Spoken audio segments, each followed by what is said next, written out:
마태복음 2장 13절에서 23절 말씀 묵상입니다.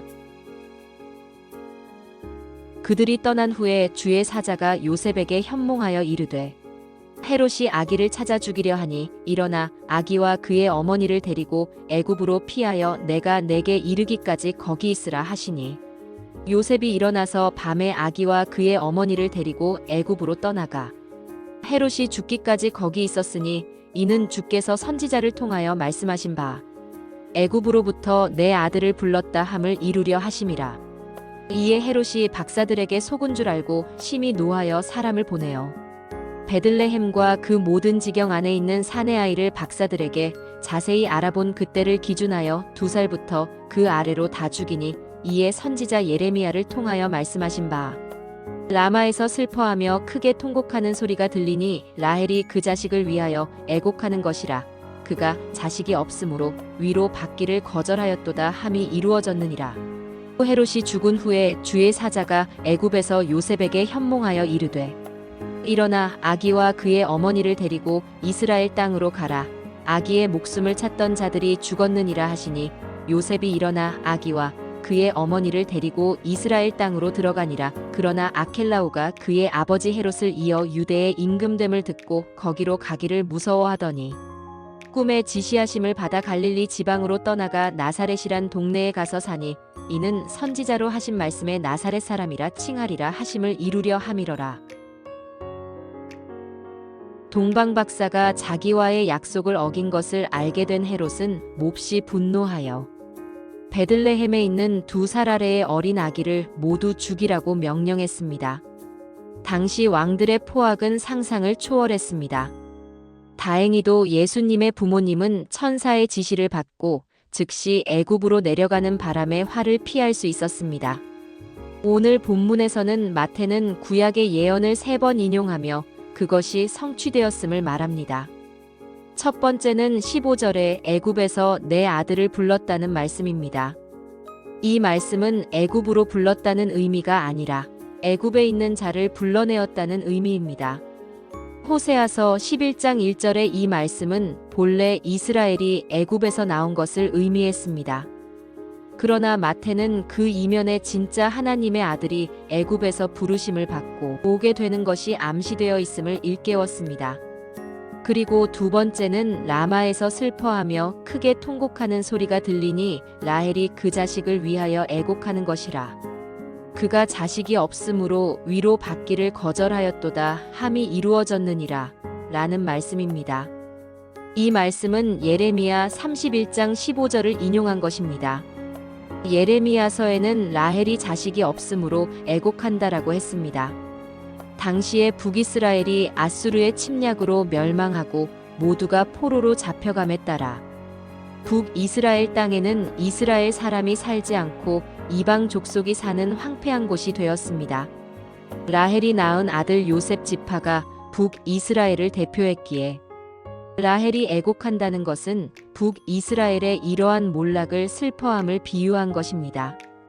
그런데 오늘 본문에서 헤롯에 의해 영아 살인이 일어난 곳은 베들레헴이고 인용한 예언의 장소는 라마입니다. 분명히 장소도 다르고 애통의 내용도 다른데 마태는 어떻게 이것을 베들레헴에서 일어난 사건에 적용했을까요? 마태가 억지를 부린 것일까요? 아닙니다. 성경의 많은 예언들은 대부분 문자적으로 성취되었지만 어떤 것은 전혀 알 수 없는 형태로 감추어져 있습니다. 그래서 당시의 사람들은 도저히 해석할 수 없게 되어 있습니다. 그러나 성취되는 순간 그 의미가 확연하게 드러나게 됩니다. 마태는 구약의 예언 속에 감추어진 비밀들을 이렇게 끄집어내었습니다. 그러나 이런 해석은 아무나 할 수 없고 오직 예수님의 사도된 자들에게만 주어진 특권입니다. 마리아 부부는 애굽으로 피신했다가 헤롯이 죽자 이스라엘로 돌아왔는데 그들은 베들레헴으로 돌아가는 것을 두려워해서 그들의 옛 고향인 나사렛으로 돌아갔습니다. 베들레헴은 메시아의 탄생 장소로 주목받고 있었기 때문입니다. 그래서 예수님은 나사렛에서 자라게 되셨습니다. 마태는 여기에서 3번째로 구약의 예언을 인용합니다. 이는 선지자로 하신 말씀의 나사렛 사람이라 칭하리라 하심을 이루려 함이러라. 이 말씀은 이사야서 11장 1절을 인용한 것으로 보입니다. 거기에 이새의 줄기에서 한 싹이 나며 그 뿌리에서 한 가지가 나서 결실할 것이요라는 말씀이 있습니다. 여기서 이새는 다윗의 아버지인데 다윗이 언급되지 않고, 이새가 언급된 것은 앞으로 태어날 메시아가 다윗의 자손이면서 동시에 다윗의 뿌리이심을 암시하는 것입니다. 흥미롭게도 이 예언에서 가지로 번역된 단어가 히브리어로 네세르인데 이는 나짜르에서 파생된 단어입니다. 마태는 이 예언 속에 나사렛 사람이라는 의미가 숨어 있다고 본 것입니다. 이사야서는 온통 메시아에 대한 예언이 가득 차 있습니다. 많은 이스라엘 랍비들이 이사야서를 읽을 때 이 본문을 읽으면서 나사렛과 비슷한 발음을 했지만 그것이 나사렛과 연결될 것이라고는 아무도 깨닫지 못했습니다. 이렇게 예언에는 드러난 영역이 있고 숨겨진 영역이 있습니다. 하나님께서 숨기신 것은 인간이 아무리 학문적으로 연구해도 알 수 없습니다. 그러나 때가 되면 선지자들을 통해서 그 비밀이 드러나게 됩니다.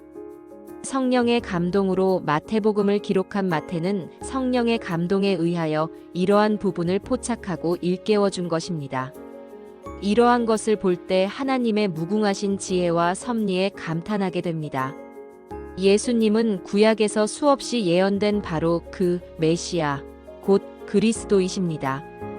인류 역사상 예언되고 그 예언을 그대로 성취했으며 그 능력을 나타내신 이가 예수님이 유일합니다. 이분은 어느 누구와도 비교할 수 없는 분이십니다. 우리가 예수님을 믿게 된 것은 큰 복이며 어떤 것과도 비교할 수 없는 행운입니다. 기독교 초기 시대에 어떤 무신론자가 자신의 외동딸이 선교사로 헌신하는 것을 보고 절규했습니다. 나사렛 예수여, 당신은 누구십니까? 사람이십니까? 신이십니까? 이제 이 땅에 하나님의 아들이 오셔서 30년 남짓한 인생을 사신 이야기가 시작됩니다. 지혜로우신 하나님 아버지, 놀라우신 하나님의 지혜와 전능하심을 찬양합니다. 날마다 하나님을 아는 지식에서 자라게 해주십시오. 예수님 이름으로 기도합니다. 아멘.